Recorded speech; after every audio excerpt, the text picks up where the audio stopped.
man lam yataghawwal fi hadhihi ulum, yakni ulum as-sufiyyati, maka musirran 'alal kabairi wa huwa la ya'lam. Artinya,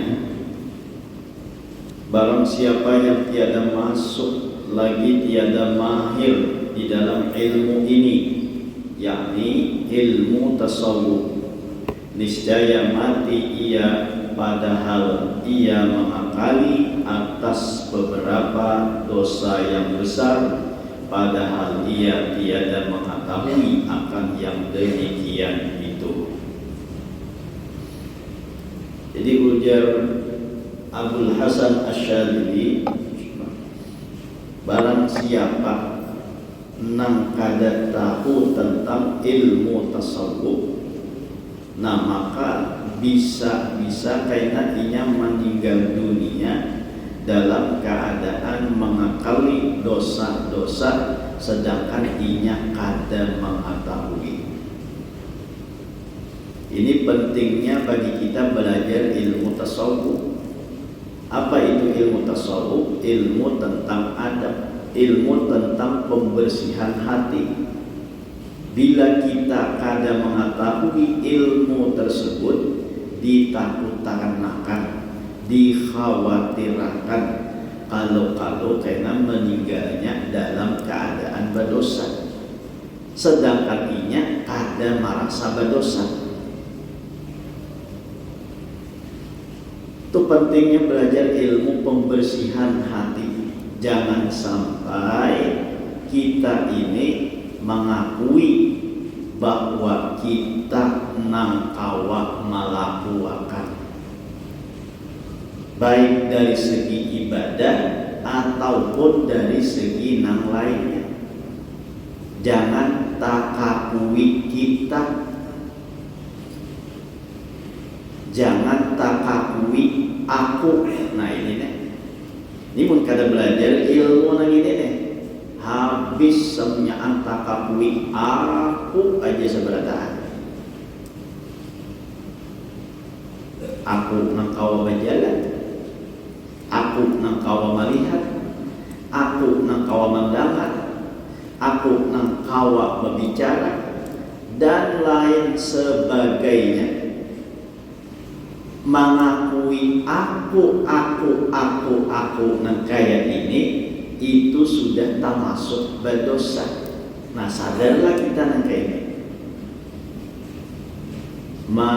menyadarilah kita bahwa nang apa nang kita ucapkan itu dan kita yakinakan dalam hati itu mengandung dosa. Karena aku seberatan. Itu kalau dalam ilmu tasawufnya disebut dengan ujub. Nah itu diantaranya menghilangkan sifat ujub ini. Jangan takak aku. Kayak apa cara menghilangkannya? Iya, ujian Allah guru itu tinggal kita aplikasikan tentang la haula wala quwata. Itu aplikasinya tuh harus berjalan ini aplikasinya. La haula wala quwata, kada tahu apa-apa dan kada berisi apa-apa. Namun amun sudah bersih hati nang kayak itu maka hilanglah penyakit tadi itu yang disebut dengan ujub. Nah, kita dari segi ujubnya aja tuh bilang hari-hari makanan kita. Ya kan? Bilang hari-hari jadi makanan kita. Apa rasa seorang aja nang kawa tulak ke majlis taklim, rasa seorang aja nang kawa duduk etikaf di masjid, rasa seorang aja nang kawa sembahyang, rasa seorang, nah rasa seorang tarus itu sudah tak masuk berdosa. Mun kada belajar ilmunya, ayo maulah kada meninggal dalam keadaan berbuat dosa, sedangkan inya menyadari rasa bersih aja, rasa banyak berisi amal aja. Apa orangnya rajin ke majelis taklim, orangnya rajin sembahyang berjamaah, ya kan? Tahu ya pengakuan dirinya, aku nang ka majelis taklim, aku nang kawa sembahyang berjamaah, aku nang kawa puasa sunat, aku nang kawa beribadah lain sebagainya. lihatan zahirnya ya kada berdosa bang itu lihatan zahirnya, tapi mun sudah sampai ke hati pengakuan diri nah kayak itu. Nah lalu disitulah yang disebut dengan ujub tadi. Dari ujub ini yang kayaknya tuhnya akan bercabang-cabang penyakit-penyakit yang lain. Merasa seorang kawan, berarti rasa seorang kawan beramal. Mun sudah ada perasaan nah kayak ini memiliki ada nilai lawan diri seorang, lawan perbuatan seorang. Nah maka inya kaina akan mau memperlihatkan lawan orang lain. Bila merasa seorang nang kawa beribadah, artinya seorang memiliki nilai seorang ini ada ibadah, maka kaina ibadah dipajang ditampayakannya lawan orang lain karena inya merasa inya nang buat ibadah tadi. Nah maulah kada timbul ulang sifat riya jadinya. Jadi dari ujub ini kayaknya nah berarti pulang beganal lalu jadi riya.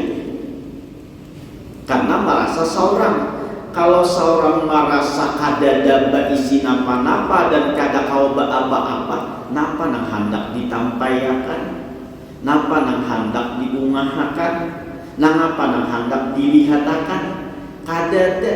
Sehingga dengan kadada ini maka disitulah tidak akan ada sifat riya, sifat sum'ah dan lain sebagainya. Tapi mun ada perasaan nang itu, nah maka akan tumbuh kayak sifat-sifat nang kada baik lainnya. Nah, jadi harus kita pelajari ilmu tentang tasawuf ini. Bila ada takutan kena matinya membawa dosa, sedekatinya kada menyadari berbuat dosa tersebut.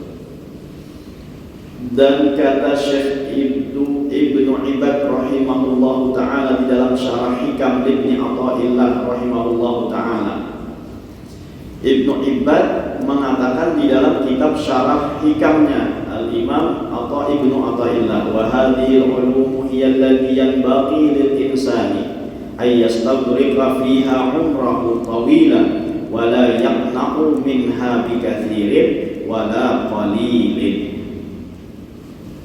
Artinya dan inilah yakni ilmu tasawuf, yaitulah segala ilmu yang sayubianya bagi manusia, bahwa dikaramkannya di dalamnya akan umurnya yang lanjut pada menuntutnya, dan jangan memadai atau jangan merasa cukup, merasa puas daripadanya dengan banyak, apakan lagi kalau hanya dengan sedikit. Jadi ujar Ibnu Ibad, ilmu tasawuf inilah ilmu yang perlu dipelajari terus menerus sampai menghabiskan umurnya di dalam menuntut ilmu tasawufnya. Jangan merasa puas, jangan merasa cukup dengan ilmu tasawuf itu, baik sudah mendapatkan ilmu yang banyak, apalagi ilmu yang sedikit. Artinya inilah yang dimaksud oleh baginda Nabi Muhammad sallallahu alaihi wasallam dalam sabdanya, utlubul ilma minal mahdi ilal lahdi. Tuntutlah ilmu dari buayan sampai liang lahat. Ilmu nang mana nang harus kita tuntut terus menerus nang sepanjang umur kita. Nah kita habiskan hanya untuk menuntut ilmu itu, ilmu nang mana? Nah inilah yang dimaksud oleh Syekh Ibnu Ibad tadi adalah ilmu tasawuf. Di antaranya ilmu tasawuf yang harus kita habiskan umur kita untuk menuntut ilmu tersebut. Di ilmu tasawuf ini seharusnya kita perbanyak waktunya untuk belajar. Karena Rasulullah mengatakan apa itu? Utlubul ilma, Anda apa tadi itu? Utlubul ilma minal lahdi ilal lahdi. Tuntutlah ilmu dari buayan sampai liang lahat. ilmanya di situ. Nah, mana yang dimaksud? Nah, diantaranya adalah ilmu tasawuf ini. Jangan kita merasa cukup, jangan kita merasa puas dengan ilmu tasawuf itu. Baik sudah mendapatkan ilmunya dengan banyak, apakan lagi kalau hanya sedikit. Jangan merasa puas, jangan merasa cukup. Kita ini terbalik. Kita ini merasa cukup dengan ilmu, tapi kalau sudah harta merasa kada cukup. Ya, terbalik. Seharusnya kalau dengan harta kita merasa cukup, tapi kalau dengan ilmu, salah satunya dengan ilmu tasawuf yang seperti ini, kita jangan sampai merasa cukup. Nah, tuntut terus ilmunya, jangan berlebihan. Mulai dari lahir sampai kita meninggal, itu yang diperintahkan oleh baginda Nabi kita untuk menuntut ilmu. Nah, dituntut jangan merasa cukup, ya kan? Kalau harta kita diperintahkan untuk merasa cukup, tapi kalau ilmu jangan ada perasaan cukup. Jadi bila orang merasa cukup dari ilmu itu, nah lalu kada mau menuntut lagi, rasa sudah merasa cukup itu. Baik yang alim ataupun yang kada berilmu baginya. Nah, alim aja tuh tetap diperintahkan untuk menuntut ilmu. Kalau pang sudah alim lalu kada menuntut ilmu lagi, kada. Tetap hadis ini berlaku utlubul ilma minal mahdi ilal lahdi. Siapapun orangnya jangan merasa cukup, ya kan? Nah, alim aja tuh tetap disuruh untuk belajar ilmu itu, apalagi nang jahil. Karena ibaratnya nang alim itu disuruh menuntut ilmu, nang kayak orang tukang gunting. Tukang gunting itu selihai apa menggunting orang lain, maka pun rambutnya panjang pasti menggunting lawan orang lain. Oh, itu kan? Itu kan? Orang tukang gunting itu tuh saking lihainya menggunting, ya kan? Saking lihainya menggunting. Tapi mun rambutnya panjang, ada kawan juga menggunting seorang. Nah, kayak itulah ibaratnya menuntut ilmu ini, biar sealim apapun orangnya. Nah, kayak apapun tuh alimnya, sealim apapun tetap juga menuntut ilmu, karena kadar cukup untuk dirinya dengan ilmu tersebut. Jangan merasa cukup dengan ilmu tersebut. Kita ini terbalik, jadi kalau ilmu merasa cukup, tapi kalau harta nak ada dan cukup-cukupnya.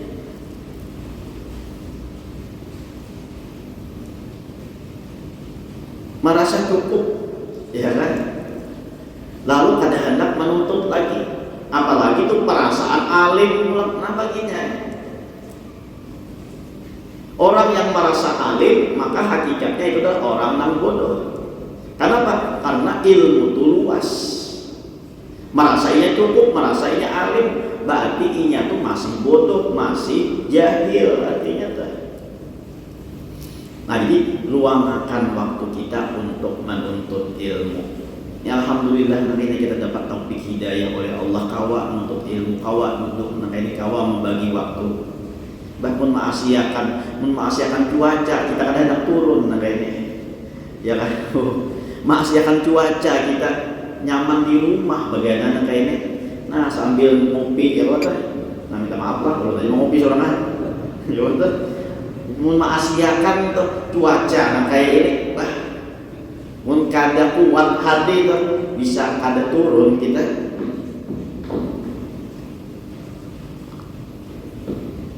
Tapi ya tadi itu dengan taufik hidayah dari Allah, kita kawa turun, kita kawa majlis, kita kawan untuk ilmu.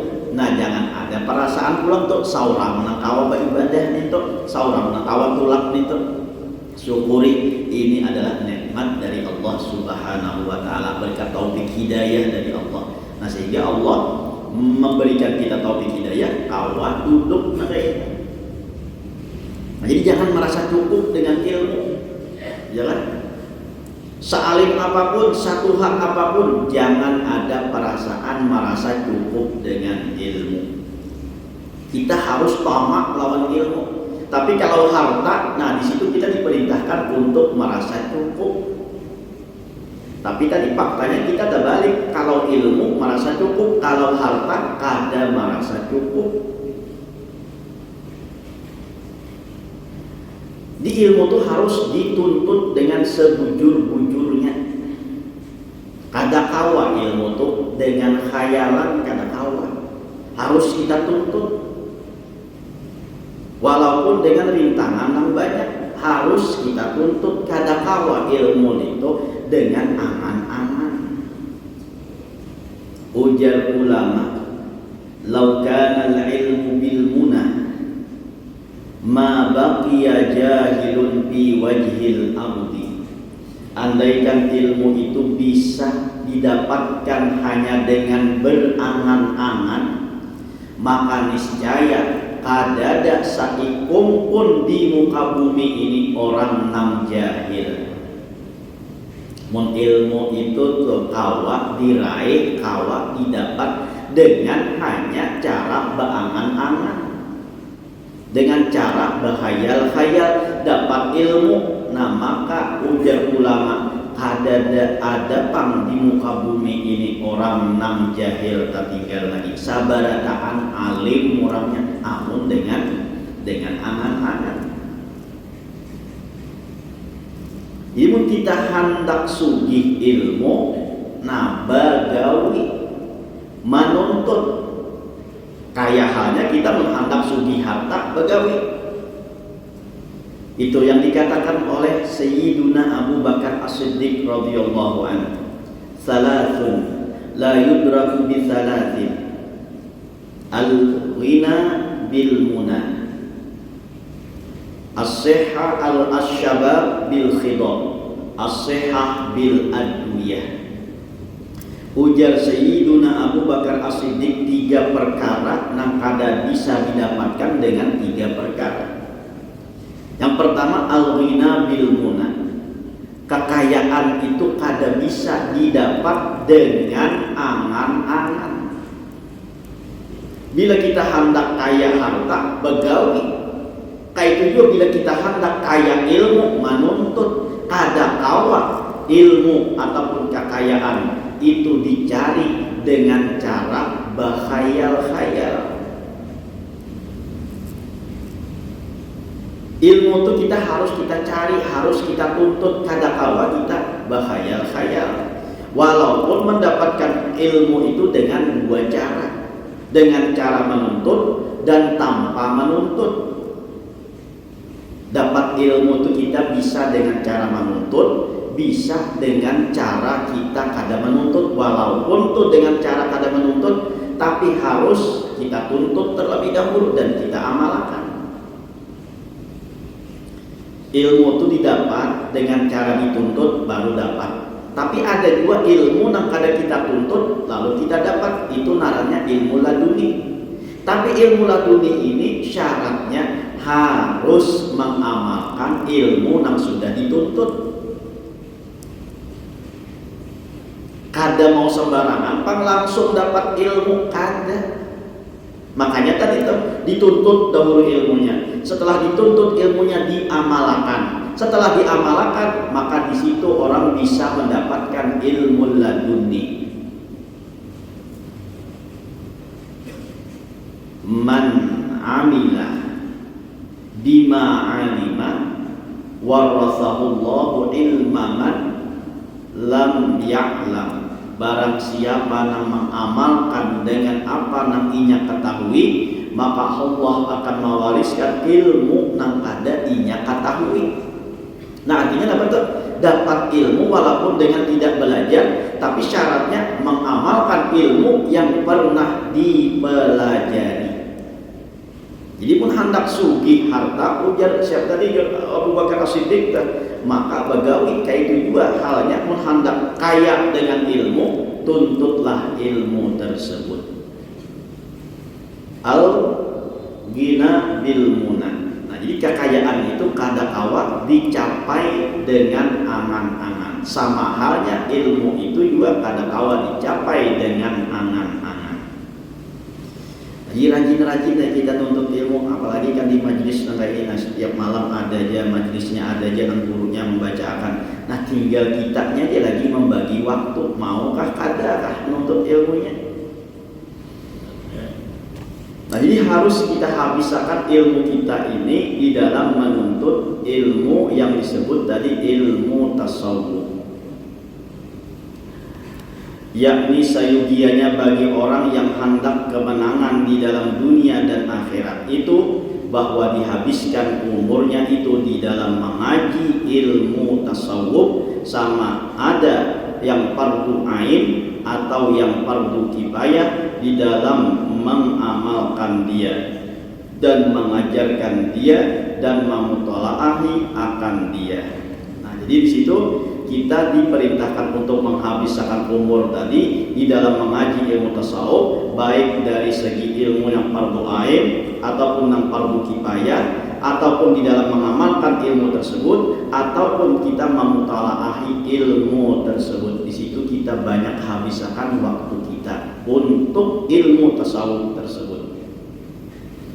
Nah, jadi jangan kita menyia-nyiakan waktu kita. Waktu ada, gunakan untuk menuntut ilmu. Apalagi di masa muda dahulu kita sudah banyak waktu terbuang-buang bukan hanya untuk menuntut ilmu. Nah, sakada-kadanya di waktu Tuhan nih barang, ya kan?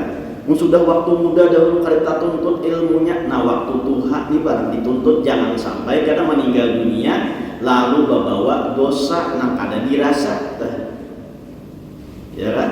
Nah, jadi tuntut ilmunya. Mun kada kawa sediakan waktunya kabila kah. Nah, yang penting kita menuntut, apalagi wayah ini tuh zaman semakin canggih, teknologi semakin canggih. Kita untuk menuntut ilmu itu walaupun tuh dengan cara kada keluar rumah aja kita wayah ini bisa untuk menuntut ilmu.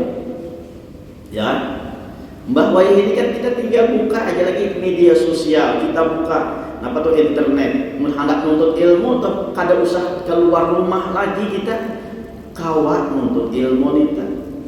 Nah, artinya apa? Sesibuk-sibuknya kita kayak apapun harus ada waktu untuk menuntut ilmu. Mun kata kawat duduk nang kayak ini, sakada-kadanya tuh kita mengaji lewat internet tersebut. Ya, yang kayak di Al-Mutakin, apa tentaranya? Ada channelnya kan? Al-Mutakin ya kata Pakauman ya kata. Nah, jadi kada sempat menuntut, lihat di situ pun sudah ada di situ. Ya kata. Nah, jadi tinggal kitanya aja lagi maukah kada menuntut ilmu ini. Jangan ada perasaan sudah banyak berisi ilmu, merasa cukup dengan ilmu. Nah, itu jangan ada perasaan nanti. Ilmu itu tetap kita tuntut walaupun dalam keadaan bagaimanapun, karena Rasul mengatakan tadi mulai lahir sampai meninggal itu kita diperintahkan untuk menuntut ilmu. Nah, tinggal bagaimana kita tadi untuk membagi waktunya di dalam menuntut ilmu. Itu jangan dunia aja yang kita kejar, jangan dunia aja yang kita cari, ya kan? Tidak ada penyesalan seorang guru di negeri akhirat kayaknya kecuali kalau ada muridnya yang lebih mengamalkan ilmu yang diajarkan daripada dirinya. Tidak ada seorang kaya, seorang bos yang lebih menyesal nanti di negeri akhirat kecuali ketika dia melihat karyawannya lebih banyak menuntut ilmu dan beribadah daripada dirinya. Ada penyesalan yang lebih dalam bagi seorang bos di negeri akhirat kecuali ketika melihat karyawannya lebih banyak waktunya dapat menuntut ilmu dan mengamalkan ilmu tersebut, beribadah dengan ilmu tersebut, maka si bos ini akan menyesal. Kenapa? Karena inya banyak berisi waktu, inya dilayani oleh karyawannya, sedangkan inya kada banyak beribadah. Karyawan ini waktunya sudah habis untuk melayani si bos ini, tapi di bagian waktu yang lain inya kawan nuntut ilmu dan kawan mengamalkan, maka si bos ini kayaknya paling menyesal di negeri akhirat. Kayak itu juga seorang guru akan lebih menyesal kayaknya di negeri akhirat ketika ada muridnya yang mengamalkan ilmu yang ia pelajari daripada si guru tadi. Lebih banyak si murid ini yang mengamalkan ilmu dan beribadah tadi dibanding gurunya, maka guru itu pun akan menyesal karena di negeri akhirat. Jadi tinggal kita aja lagi tuh menyisihkan waktu untuk menuntut ilmu dan beribadah dengan ilmu tersebut, terutama di dalam ilmu tasawuf. Nah, jangan kita tinggalkan. Di ilmu yang mana? Ilmu yang wajib kita tuntut di antaranya ilmu tasawuf. Nah, jangan sampai kita kada belajar ilmu tasawuf yang dipelajari ilmu-ilmu yang lain daripada ilmu tasawuf tadi. Nah, maka kita juga akan rugi jadinya. Jadi ilmu yang wajib yang kita tuntut terlebih dahulu. Jadi kayaknya di sini ada kayaknya keterangannya bahwa ilmu yang wajib kita tuntut itu 3 macamnya, nah, yang perlu kita perhatikan. Yang pertama kayaknya ilmu tauhid, yang kedua kayaknya ilmu fikih, yang ketiga ilmu tasawuf. Nah, 3 ini harus kita satu akan, jangan dipisah-pisah kayaknya tuh. Jadi 3 ini yang prioritas di dalam menuntut ilmu. Nah, jadi ilmu yang mana yang kita tuntut? Di antaranya adalah ilmu tasawuf, yang mana umur kita habiskan untuk menuntut ilmu itu. Karena bila kita kada menuntut ilmu tasawuf, nanti dikhawatirkan dalam keadaan meninggal dunia dalam keadaan menanggung dosa, sedangkan kita kada sadar bahwa berisi dosa tersebut. Nah, itu ya Pak. Nah, itu yang sampai udah. Nah, itu dengan kita sambung. Kita juga jangan berhenti untuk